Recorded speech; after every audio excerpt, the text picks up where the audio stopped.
నమస్తే అమ్మా, ఏం పేరు మీ పేరు? నా పేరు ఎస్ లలిత. ఏ బాధతో వచ్చారు మీరు ఇక్కడ? ఏ సమస్య? నాకు ఇల్లు లేదు, ఏం లేదు సారు. 2 అడుగుల జాగ లేదు, 2 చెప్పులు తొడిగినంత అడుగు జాగ లేదు, ఏం లేదు. రెంట్ కొన్ని 6,000 కట్టవలసి వస్తుంది. పిల్లలు 2 ఆడపిల్లలు, భర్త పోయి 25 సంవత్సరాలు అవుతుంది. పింఛన్ రావట్లేదమ్మా? పింఛన్ ఒక్కటే వస్తుంది సార్, అంతే. రేషన్ బియ్యము 6 కిలోలు వస్తాయి, అంతే సారు. ఇంకేం లేదు. నా కిడ్నీ ఆపరేషన్ 5 ఆపరేషన్ అయినాక మళ్ళీ కిడ్నీ ఆపరేషన్ అయింది సారు. ఇప్పుడు పని శాతం అయితే లేదు. ఏం బతకాలి సావాలి అని బాధ అనిపిస్తుంది. అది కాదమ్మా, మీరు ఎన్ని సంవత్సరాల నుంచి డబుల్ బెడ్రూమ్ కోసం చూడలేదా? అప్లై చేయలేదా? ఇచ్చినాము సారు, 8 సంవత్సరాలు ఇచ్చి కూడా మాకు ఏం సాయం చేయలేదు సార్. అంటే ఎందుకు రాకపోవడం కారణం ఏంటిది? ఏం జరుగుతుంది? ఏం చెప్తున్నారు? ఏం చెప్పిండు? ఇస్తాం ఇస్తాం ఇస్తాం ఇస్తాం ఇస్తామని అది ఇయ్యలేదు.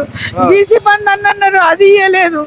ఏది లేదు సారు. తిరిగి తిరిగి కాలు పోయినాయి. నాకు చేతనైతే లేదు. ఎక్కడ ఉంటారమ్మా మీరు? ఉప్పల్ భరత్ నారాయణ ఉంటాం సారు. ఉప్పల్ భరత్ నారాయణ అంటే పొగల కృష్ణారెడ్డి ఇంట్లో ఉంటా నేను. అంటే ఇప్పుడు ఇంతమంది డబుల్ బెడ్రూమ్లు వచ్చాయి మీ ఏరియాలో, మీకు ఎందుకంటే మీకు అర్హత ఉంది. వైట్ రేషన్ సార్ లేనానికి మా హాస్పిటల్కి రాలేదు, ఉన్నోనికి ఇచ్చిండు. ఉన్నోనికి ఇచ్చిండు. కావాలంటే చూపిస్తా కూడా, నేను వచ్చి అక్కడికి వచ్చి చూపిస్తా కూడా. వాళ్ళు ఎవరు పెద్ద సార్లు వస్తే అక్కడికి వచ్చి చూపిస్తా నేను. సరే, ఇప్పుడు ఇక్కడికి వచ్చి సమస్య చెప్పుకున్నారా మీరు ప్రజావానికి? చెప్పుదామంటే లేరు కదా సార్. ఇప్పుడు కాగితాలు రాసుకోరు, తీసుకోరు. వండి అయిపోయింది, పండి అయిపోయింది, టైం అయింది అని అంటారు సార్. లోపల కలవలేదు మీరు? ఎవరు కలవనీయలేదు. మీ నంబర్ రాసిచ్చారు అర్జీలో? ఎవరు తీసుకోలే కూడా తీసుకోలేదు. మరి మళ్ళీ లేట్ అయినట్టుందమ్మా. మీరు శుక్రవారం రోజు రావాలి, త్వరగా రావాలి. పొద్దుగాలే వస్తే మీకు న్యాయం జరుగుతుంది. లోపల కలుస్తారు, మీతో మాట్లాడతారు. మీ సమస్య గురించి చెప్పిన తర్వాత మీ మొబైల్ కి మెసేజ్ వస్తుంది.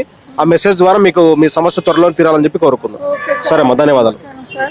ఓకే సార్, నాకు అంత బాధ ఉంది. నేను వస్తాను సార్, నా పిల్లల్ని తీసుకొని వస్తాను సార్. నేను నాకు చాలా బాధ ఉంది సార్. ఏడవకండి అమ్మా, ఏడవకండి. మీకు మీ బాధ తీరుతుంది. 6,000 కిరాయి కట్టాలంటే కట్టలేకపోతున్నాం సార్. పైన ఇట్లా చెట్టు కాకు ఎట్లా తగిలితే అగ్గు తగులుతుంది మాకు. అంత కిరాయి కూడా బాధలో ఏడ్చుకుంటా ఉన్నాం. లేదు లేదు, మీ సమస్య తీరుతుంది. త్వరలోనే డబుల్ బెడ్రూమ్ రావాలని చెప్పి కోరుకుందాం. అదే సార్, అదే కోరుకుంటున్నా. ఏది ఇచ్చింది సార్?